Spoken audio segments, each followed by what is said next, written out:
Assalamualaikum warahmatullahi wabarakatuh.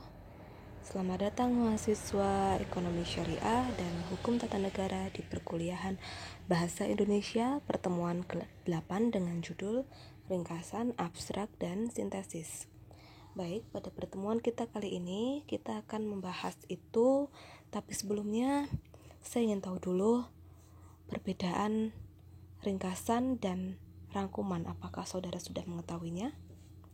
Jadi ringkasan dan rangkuman itu tidak sama.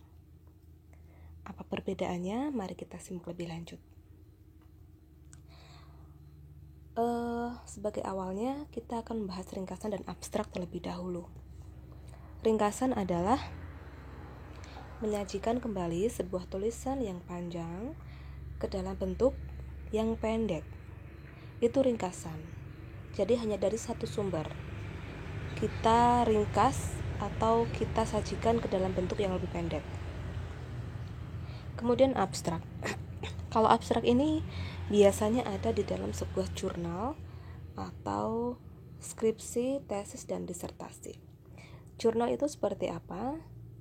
Nanti kita bisa lihat sama-sama.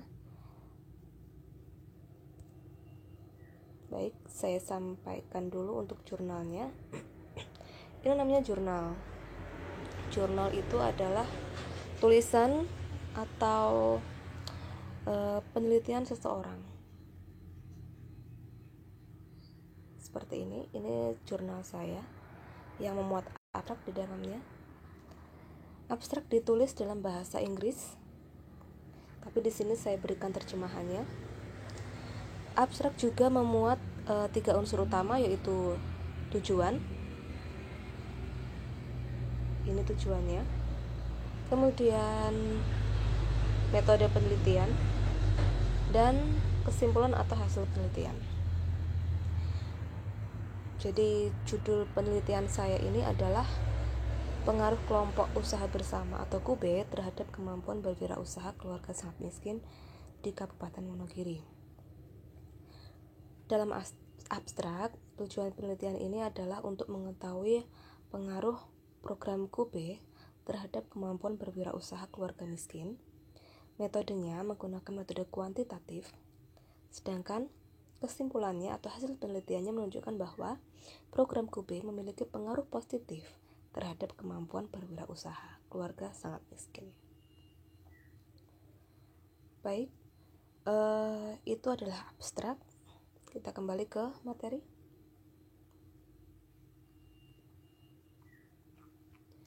Yang berikutnya, setelah abstrak ada sintesis. Sintesis ini adalah merangkum intisari bacaan yang berasal dari beberapa sumber. Nah, hampir sama dengan ringkasan. Kalau ringkasan itu tadi menulis kembali tapi lebih pendek dari satu sumber, kalau sintesis itu menulis kembali intisari bacaan dari berbagai sumber. Jadi sintesis itu sama dengan merangkum. Nah, sumber-sumber tersebut dimasukkan ke dalam daftar pustaka. Syarat menulis sintesis adalah objektif, kritis, dan mencari kaitan antara satu sumber dengan sumber yang lain. Nah, kita lihat juga kembali ke tulisan saya. Nah, ini. Jadi ketika saya menulis, Indonesia adalah negara yang kaya sumber daya alam. Namun kekayaan yang dimiliki belum mampu mensejahterakan rakyatnya secara adil dan merata. Menurut BPS, angka kemiskinan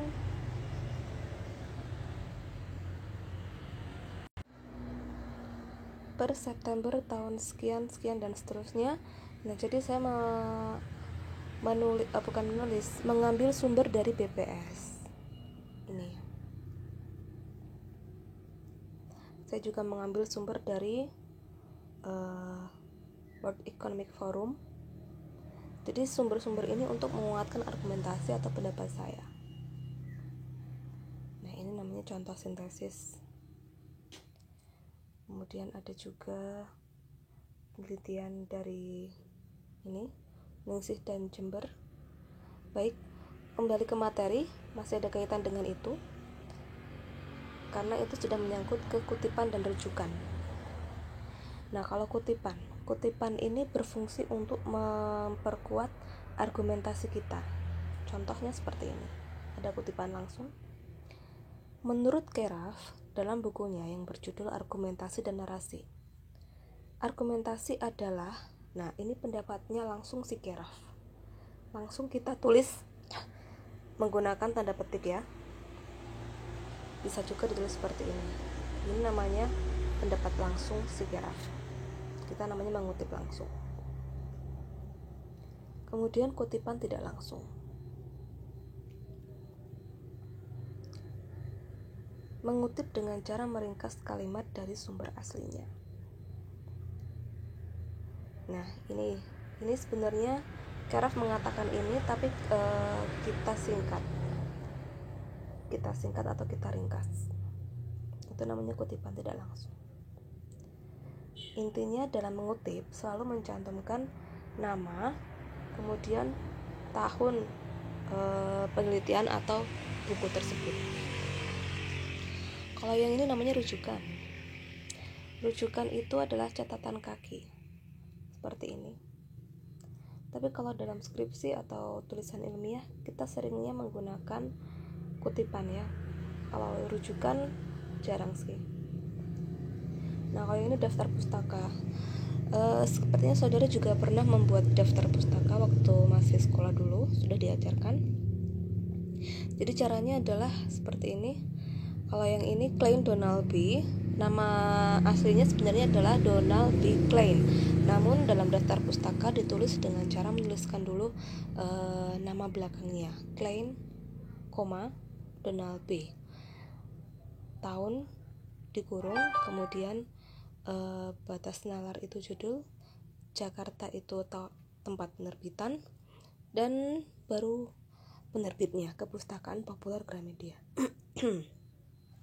Kalau dua penulis seperti ini, jadi yang dibalik hanya penulis yang pertama, 3 penulis juga sama.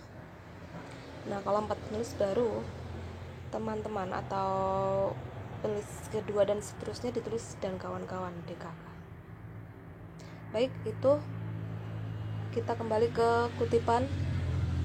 Nah, ini kutipan dan rujukan. Kalau ini saya menggunakan kutipan tidak langsung ya. Penelitian Priyadana dan Guntur menunjukkan bahwa terdapat pengaruh yang signifikan sistem organisasi terhadap perkembangan Kube. Kemudian yang kedua, dari pendapat atau penelitian Ningsih dan Jember tahun 2018 menyatakan bahwa bantuan Kube terhadap rumah tangga sasaran di Kabupaten Gianyar sangat efektif. Itu masih juga pendapat Hermuningsih, kemudian pendapatnya Bahtiar Jamaluddin. Nah, itu jadi semuanya saya sertakan. Kemudian contoh berikutnya kita lihat di sini. Ini saya menyertakan penelitian Hermuningsih. Nah, jadi ketika saya menulis atau mengungkapkan argumentasi saya selalu menyertakan itu pendapat orang lain atau mengutip hasil penelitian penulis lain untuk memperkuat argumentasi saya.